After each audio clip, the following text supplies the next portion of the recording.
2020년 5월 28일 LA 온누리교회 가정에서 함께하는 영상 새벽 예배입니다. 오늘 말씀은 신명기 25장 1절에서 10절 공평과 숨겨진 사랑입니다. 사람들끼리 말싸움이 붙었을 때 법정으로 데리고 가거라. 그러면 재판관들이 그 문제를 판결해 죄 없는 사람은 석방하고 죄 지은 사람은 정죄할 것이다. 만약 죄 지은 사람이 맞아야 한다면 그 재판관이 그를 자기 앞에 눕히고 그 죄에 알맞은 만큼 매질을 할 것이다. 그러나 매질이 40대를 넘지 않아야 한다. 만약 40대 이상 매질을 한다면 내 형제가 너를 비열한 사람으로 여길 수 있다. 소가 추수를 위해 곡식을 떨려고 밟고 있다면 재갈을 물리지 마라. 형제들이 함께 살다가 하나가 아들 없이 죽었으면 죽은 이의 과부는 나가서 다른 사람과 결혼하지 말라. 그 남편의 형제가 그녀를 데려가 결혼해 형제로서의 의무를 다하여라. 그녀가 첫 아들을 낳으면 죽은 형제의 대를 잇게 해 그 이름이 이스라엘에서 지워지지 않게 하여라. 그러나 만약 한 남자가 자기 형제의 아내와 결혼하고 싶어 하지 않으면 과부가 된 그 형제의 아내는 성문에 있는 장로들에게 가서 말하여라. 내 남편의 형제가 이스라엘에서 그 형제의 대를 이어주기를 거부합니다. 그는 내게 형제의 의무를 다하려고 하지 않습니다. 그러면 그 성 장로들이 그를 불러 말하라.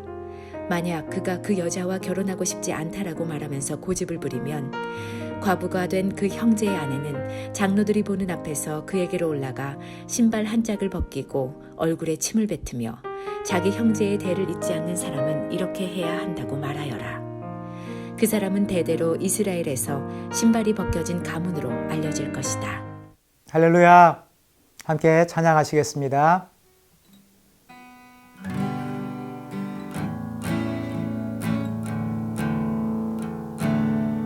복의 근원 강림하사 찬송하게 하소서. 한량 없이 자비하시 측량할 길 없도다. 천사들의 찬송가로 나를 가르치소서.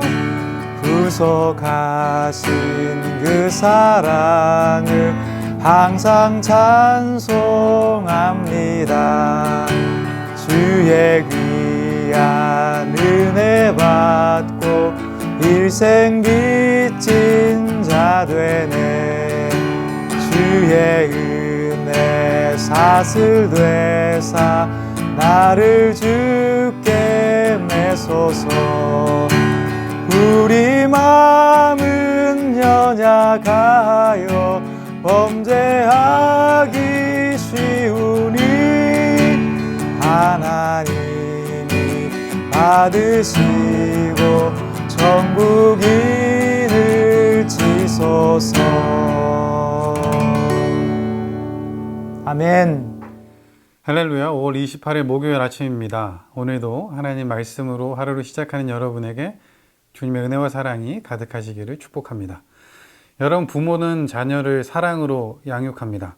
그런데 때로 그 사랑이 아닌 것 같은 모습으로 나타날 때가 있습니다. 훈계할 때가 그렇죠. 아이들을 혼낼 때가 있습니다. 그때 그것은 분명히 사랑인 것, 부모는 알고 있지만 아이들은 그것이 사랑처럼 느껴지지 않을 수 있습니다. 하지만 시간이 지나고 철이 들면 자기가 부모가 되었을 때 그것 또한 사랑이었으면 알게 되죠. 하지만 분명한 것은 그 부모의 훈계의 모습을 통해서 그 자녀들은 무엇이 바른 것인가를 깨닫게 되고요. 그리고 그렇게 결정하며 살아갈 수 있게 됩니다. 그런데 이는 우리 하나님 아버지도 마찬가지인 것 같습니다. 하나님도 우리를 양육하십니다. 그런 양육하시는 그 하나님의 모습에 훈계하시는 공의의 하나님이 있음을 우리는 분명히 알고 있습니다.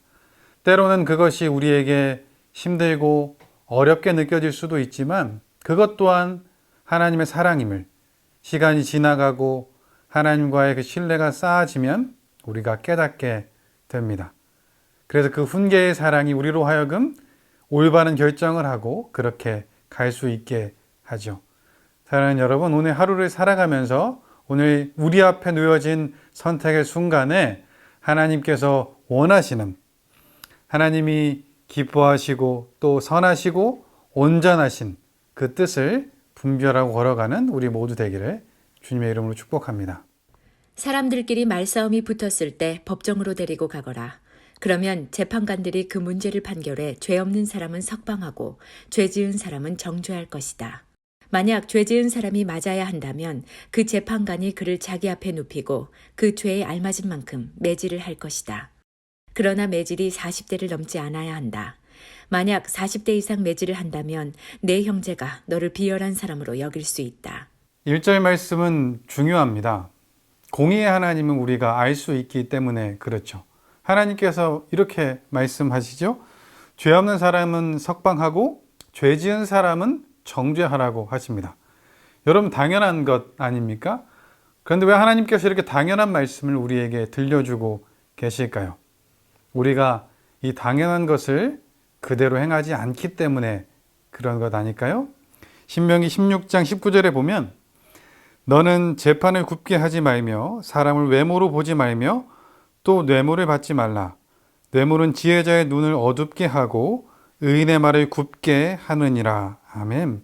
이 말씀처럼 어떤 재판에 있어서 우리의 마음이 굽어질 때가 있습니다.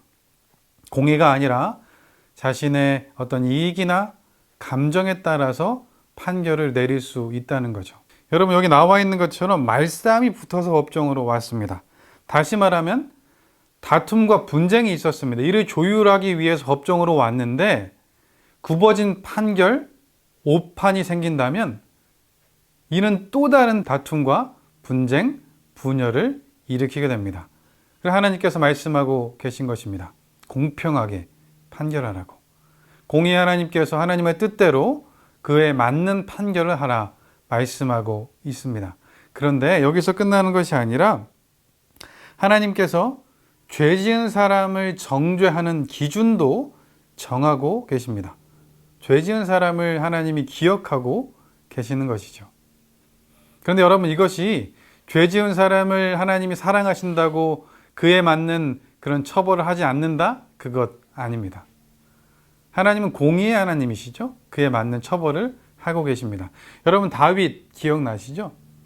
다윗은 하나님께서 하나님 마음에 합한 사람이라고 말씀하십니다. 하나님이 너무나 사랑하고 하나님 마음에 딱 맞는 사람이죠. 그가 잘못했을 때 그럼 하나님이 자기가 원하는 사랑하는 사람이라 그냥 두셨나요? 그렇지 않습니다. 그에 맞는 처벌을 내리셨죠. 밧세바를 범하고 우리야, 그 남편 우리야를 죽였습니다. 그때 하나님 그냥 넘어가 주시지 않습니다. 하나님께서 나단 선지자를 보내서 말씀하시죠.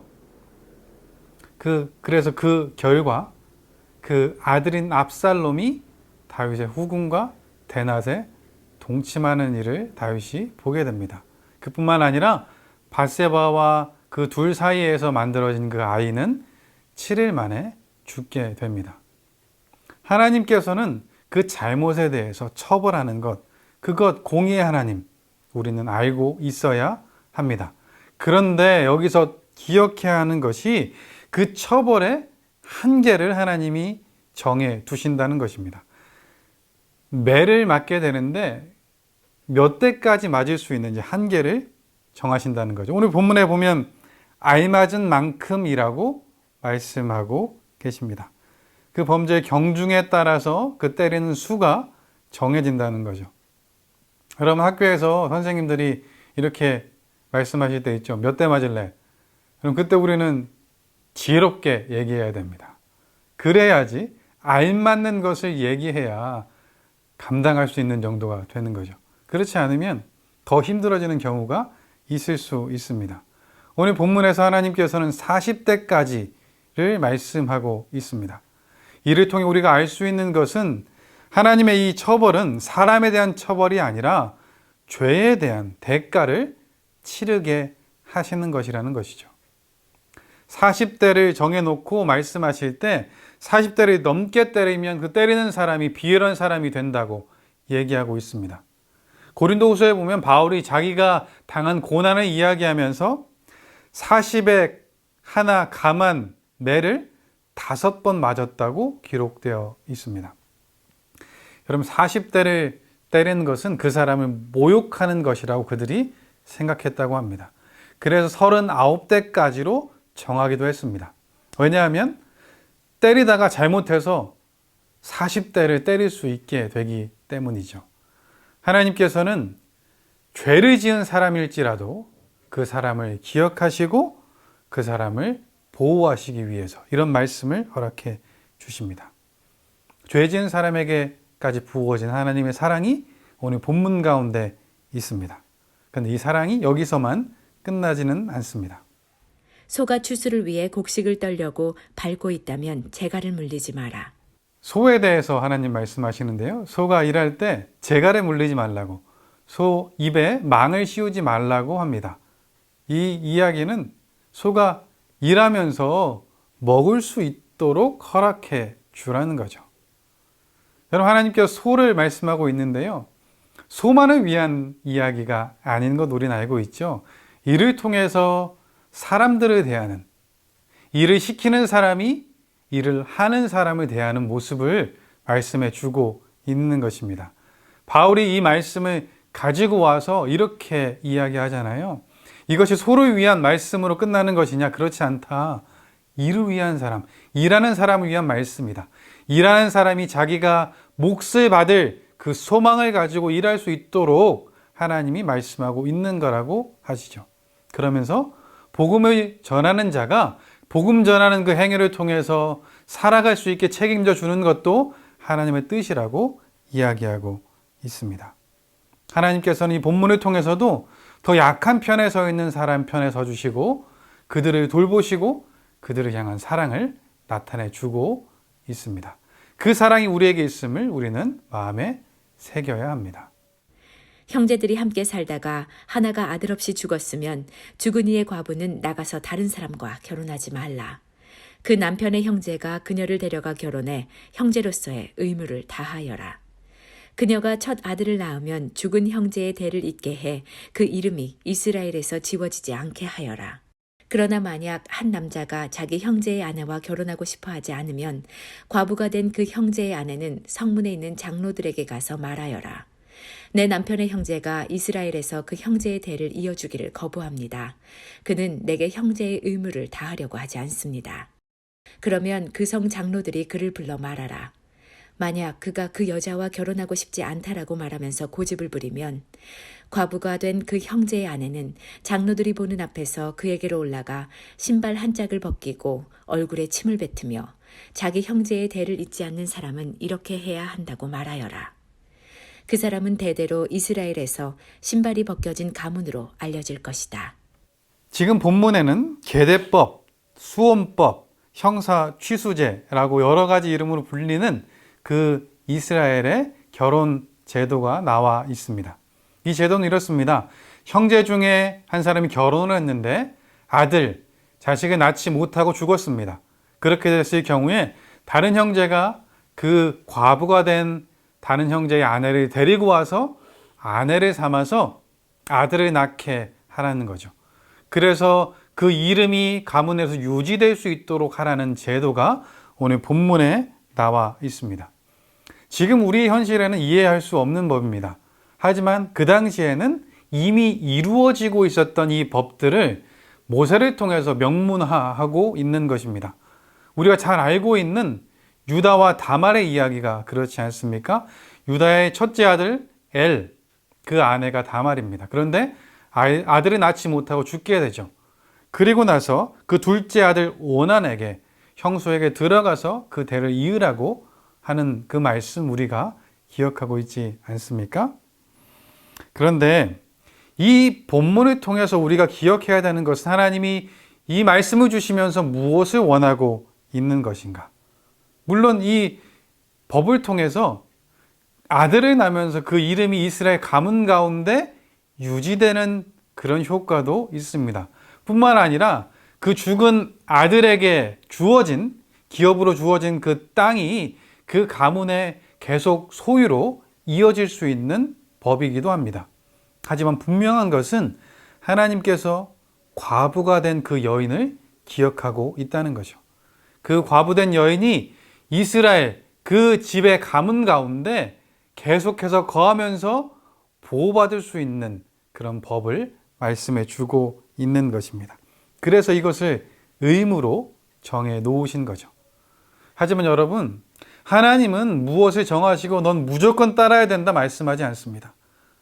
이 의무를 따르고 싶지 않을 수도 있습니다.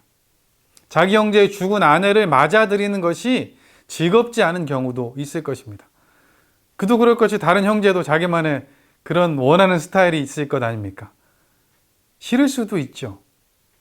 그리고 이미 그 형제가 결혼했다면 이 일을 통해서 그 가정에 불화가 생길 수도 있습니다. 뿐만 아니라 이 여인을 데려오는 것은 경제적으로 그 여인까지 책임져야 되기 때문에 부담스러울 수도 있습니다. 그래서 선택할 수 있었습니다. 의무였지만 그 의무를 하지 않겠다고 할 수 있었던 것이죠. 그렇게 되면 장로들 앞에 나아가게 되고요. 이 여인이 이 사람이 이 의무를 다하지 않는다 라고 이야기할 때 신을 벗기고 또 침을 뱉으며 이렇게 자기 형제의 대를 잇지 않는 사람은 이렇게 해야 한다 라고 선포하게 됐습니다. 의무는 저버릴 수 있게 해 주셨지만 수치는 당하게 하신 거죠. 여러분, 이 제도가 조금 더 확장됩니다. 그래서 우리가 잘 알고 있는 룻기에 보면 보아스와 룻이 이 제도 안에서 결혼하고 있는 것을 볼 수 있죠. 성문의 장로들을 모았습니다. 그리고 보아스가 자기보다는 이 나오미와 조금 더 가까운 친척을 부릅니다. 그리고 이 유업을 이을 거냐고 묻죠. 그러자 그 가까운 친척은 이 유업을 이으는 것이 자기의 유산에 손해가 될 것이라고 판단하고 그렇지 않겠다, 안 하겠다고 하며 자기 신을 벗어줍니다. 그럴 때 어떻게 됩니까? 그래서 보아스와 룻이 결혼하게 되죠. 하나님의 이 사랑이 담긴 이 제도를 행한 이 보아스, 그리고 그 후손에서 다윗 왕이 나옵니다. 이 룻은 다윗의 증조모가 되게 되는 거죠.